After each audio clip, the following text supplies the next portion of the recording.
Hello, everyone. I am Dr. Dream, and you are here for episode 4 of the DMT Chronicles under the umbrella of the It's All Good show.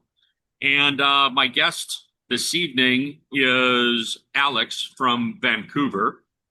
And as it always truly is with the DMT Chronicles, because it's such a personal experience and I'm not interested in really guiding it.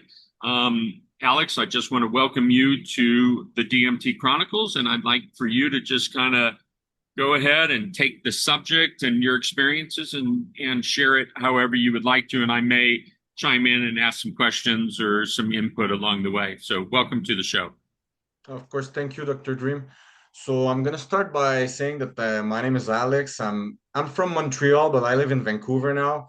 So I'm gonna start like by saying like my first experiences with the psychedelics started like when I was 16 years old. I started to take mushrooms when I was in high school, and the first time I took them, like I took 2 grams, and I had some really trippy experiences, and it just really like hooked me up right away. And I started to experiment more with these. And after a few years, I started to experience bad trips. So I stopped to take them, like because I thought the shrooms were the problem. And a few years later, I started to take them again. And maybe at 21 years old, I started to take them again, and I was feeling good. So I understood that maybe the shrooms weren't the problem. The problem was coming from inside. So I worked my way like that. And at 21 years old, also, I started to take acid. And like by the time I was 25, maybe I was buying shrooms by the pound and acid by the sheet. And I was taking them like 10 strips, always six acids at a time, and 3.5 of shrooms when I wake up in the morning. I was like living on psychedelics. And I was like, I got interested into DMT because I heard of it, and it was like the strongest psychedelic on earth, and I really wanted to know what it was like. And I heard that you saw other dimensions and stuff like that. So I started to look for it, and it was really hard to find at that time. It was something in like 2016, 2017, and it was really hard to find. And I was a guy that was connected. So like I was trying from every sphere that I know, and nobody was able to get it. And one day someone told me, "Hey man, I have 1 gram of DMT. If you want, you can get it." I'm like, "Okay, man, I'm getting it." And I don't know what kind of information I was looking at when I was reading on it, but I came up with the idea that a breakthrough dose was 200 milligrams. And so like I load my bong with ashes. I do the sandwich method. I put 200 milligrams of DMT in between the two layers of ashes like that, and I'm like, okay, let's go. I take my hit, and it's like a lot of smoke. I see it filling the bongs, and it's like a lot of dense smoke. And I start to inhale it, and I don't stop to smoke because like there's no more smoke coming out of the bong. I just feel my lungs are melting inside of me, and I see this color coming from the left corner is blue. The one from the right corner is yellow. They come together, it becomes green, and it does an hexagon around my bong, and it flips 360 degrees with these sounds like doo, doo, doo. And I'm like warped to another place, and I see like it's like I'm seeing a mirror that is like all kind of colors, and it shatters. When the mirror shatters, there's this guy, he's looking at me, and he says, "Te fu pow," and he shuts himself in the head like that, and his head splits open like this, and there's this box that comes out of his head, and it's loaded with interrogation marks, and it just like warps me to another place. And there's this strange looking lady with like a pyramid on her head, and she's looking at me, and she's telling him, you shouldn't be here. Next time we're gonna see each other, you're gonna be dead, my friend. And she warps me to another place, and I'm seeing like I'm in the camera in the corner of the room, and I'm seeing myself like laying down in the couch, and I see my soul exiting my body, and I'm like, holy shit, I'm dead. My friend are gonna find me in the couch laying dead because I smoked this shit. And I'm like, oh my gosh. and I'm tripping out, and I'm like, what's going on? And I just remember like trying to push my soul back into my body like that, and I started to see with my eyes again. I was like, oh my God, I'm back. And I touched the ground just to make sure that I was really here. And I came back and I was like, holy hell. And my friend was like, hey, what did you see? What was it like? And I was like, hey, give me 2 minutes, man, please, because like it was really a lot to take in. And they keep bothering me, like they were like, hey man, what was it like? What did you see? I was like, you want to know, man? Take it. You smoke it, man. Do it. Because me, I can't explain it. Like it's just too much right now to take in. So this first experience was terrifying. Like I was really scared. I didn't want to take DMT ever again. It was too fast. It was too strong. Like I didn't even at the time to really understand what was going on. I was warped into another place. And it's like, it really like this first experience really terrified me. I didn't want to do it anymore. And like I just smoked the rest of the gram like that, like really smaller doses, and I finished it in maybe a week or two, and I didn't think about DMT for about 5, 6, 7 years. And after that, my friend he told me like, "Oh man, I found these vapes that are really nice." And I'm like, yeah, man, I'm skeptic, but like, okay, let's try it. And I've tried it, and it was okay, and it was like really really nice, like not just okay, it was really really nice. Like the feeling was like the best thing I've ever felt, and it was just like really trippy. Like yeah, I was seeing all kinds of shit, but this first experience really taught me that you have to respect the DMT, because like it's not something that you can take lightly and just like, oh, I misread 20 milligrams for 200 milligrams, and this simple mistake, like it really made the experience not enjoyable at all. If someone wants to try DMT for the first time, they don't have to take like this much. Like they have to go slow into it and see how they feel. They take a few hits from the vape.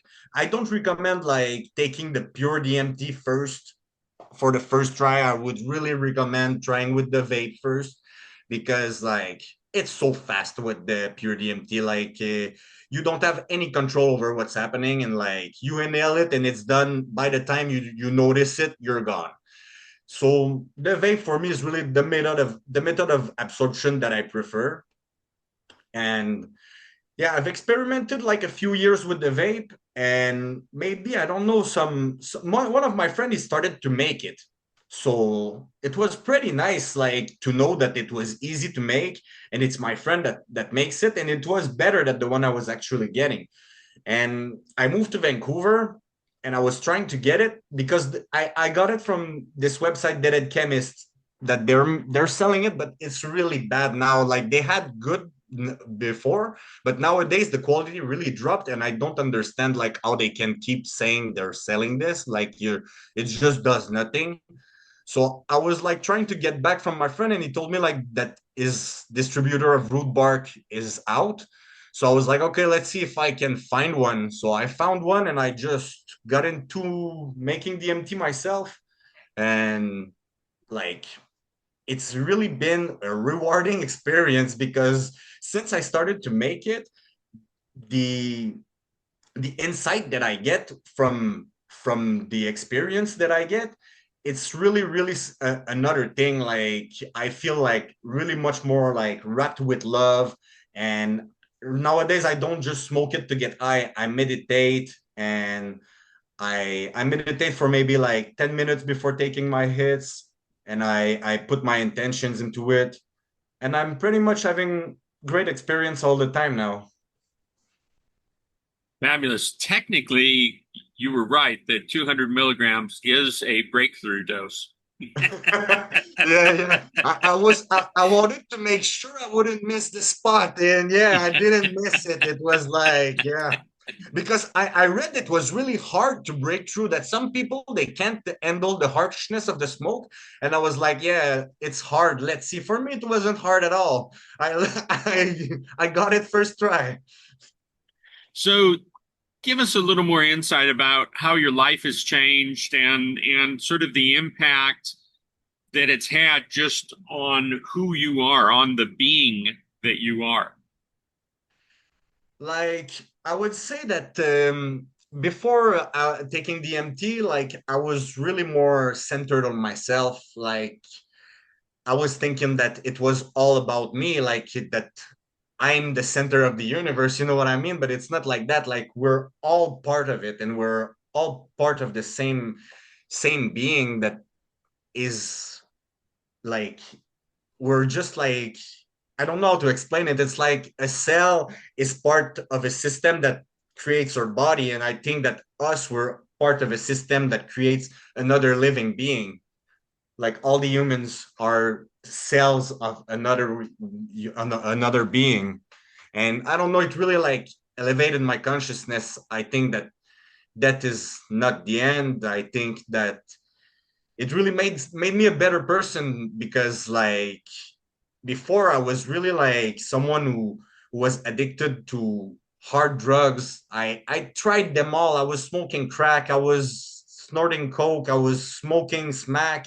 I did everything that I could try. I was smoking meth for 6 months, and like it was really bad, a bad spot to be. And like DMT really took me out of that. Like I don't know how to explain it. It just put my mind to something better, and it really showed me that like I can change my life if I want to. I can manifest what I want. Like I was in a really bad spot like 6 months ago, and I just asked. I went into a session and I put my intention into it. I asked them like turn my life around, please, and they just like gave me the opportunity to. Took me to they. I had the opportunity to come to Vancouver and start working here, and it just got really good for me here. Like I don't know, it's something. I mean, it's amazing. And also, you went from being a meat eater, To a and then vegetarian. after an Yeah, experience, you became a yeah, vegetarian. yeah. From one day to the other, like I just decided to smoke DMT for the night. Maybe I did a 3 4 hour session, and it's always like I don't know if it's like that for you, but me when I first do my session, I do my meditation, I take my first hit, but before taking my first hit, I have this kind of anxiety that is like lingering there, and I don't know what I'm gonna get into. You know what I mean? I'm always having this anxiety, but as soon as I'm taking my first hit and I'm on the other side, I can't breathe air anymore. It's just the vape that's coming in. Like there is no more oxygen. I just want to breathe this thing, and I do sessions for like maybe 3 4 hours, and after these sessions I usually feel pretty good and I go to sleep, and I woke up the next day and I was like no, I it just doesn't make sense to eat meat anymore because like we're supposed to be in harmony with nature, and like I love animals and it doesn't make sense to eat meat. I love that. So tell us from obviously your perspective, what's it about? What is it connecting us to? Who are these entities? What's it all about? The way you describe it, it hardly sounds like it is coming from within you, that it's you're transported to some other place. But let's hear it in your own words. Yeah, like honestly, I've seen so many things that I can't believe that I imagined this. Like I have no way, I have no source of stuff like that in my brain to what I've seen. Like some once I took a hit, and it's like I woke up in the incubator of like Neo in the Matrix. You know what I mean? Like I woke up in my incubator with my tubes on me, and the robot saw me and he put me back to sleep. And like this, I could have imagined it, but like I've been taken to spaceships, like downloading information in my brain from some aliens. Like I don't know. For me, it's like it's really something. I don't know if it's connecting us to another another world, another realm, but it's definitely putting your brain in a state that you can sense something that we normally don't. Like I get in contact with some metaphysical beings that they're just talking telepathically to me and telling me stuff like that the world is about to change, that we're gonna experience something that was never seen before in the history of the universe, like that the planet is coming to a shift, that we're all going to see an ascension, that the beings that decided to raise their awareness and their state of consciousness are going to be witnessing something amazing in the next few years. Like I'm in contact with some beings that are talking to me, and if it's coming from my imagination, it's me that would talk to me and say these things. It doesn't make sense. You know what I mean? Yeah. It's wild to say the least. That would be an understatement. Um, and so where do you see it all going from here for you, based on your experiences and everything else? And is your role in all of this shifting more clear than it's ever been, or is it still a little bit nebulous? It's still a little bit nebulous, but like they have been pretty clear to me that my role in this is to guide other people to a state of awareness. Like I've already helped a few people like to overcome depression and like anxiety also. I like to help everyone that I can, and my role is really to guide people to be more self-aware and be more conscious about like what life is really about. Like it's not what our government says, it's not about like what we think it is, it's not what we have been taught in school. Life is more than this. Like it's me, I've also discovered a lot of things because of DMT. Like they told me that I don't need to eat that much. I eat maybe once every 2 days, and like I feel good. I feel like we've been lied to, and the food that we've been served is poison. Like they're trying to kill us. They're not trying to do us good. The government, they just want our money and us to be dead. Right. So let me ask you, the people that you've helped with anxiety or PTSD, whatever it is, you've helped them with the medicine, with the DMT? Yes.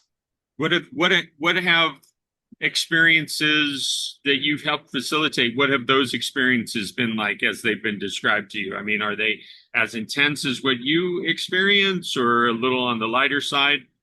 It's really on the lighter side, because like as I told you, people that never took DMT, I would not make them try the powder form. And also like since I know how to not do it to have a good experience, I really like put them in the right spot. And I tell them like inhale a little bit, see how you feel, and take more if you want more. Like it's not like they're having lighter experiences, but still they're having good experiences.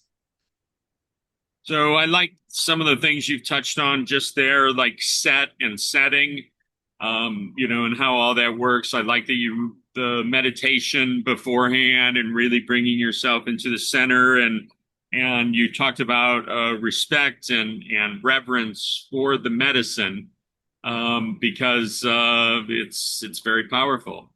So anything that I haven't asked you or anything you want to put in here before we end our conversation? I've really appreciated the time with you. Well, what I'm gonna say is like that everyone that I got in touch and succeeded to make them try DMT, they were scared at first. Everyone is scared. They don't know what they're getting into.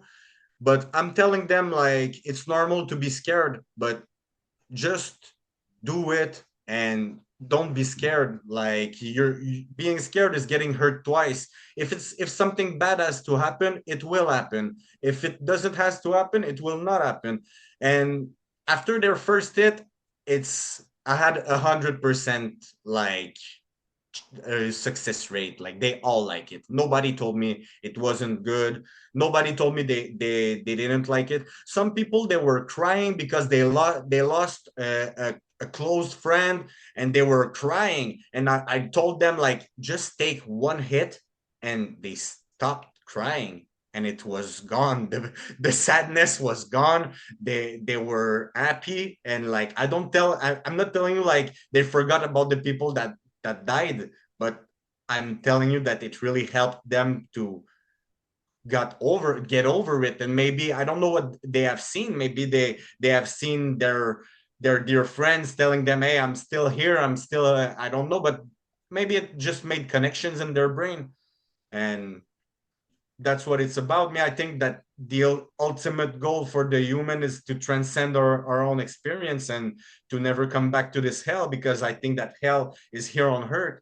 And I don't think that paradise or hell is a place of the religion. I think that hell is here on earth, and paradise, we can live here in paradise even surrounded by hell. It just depends of our own mindset.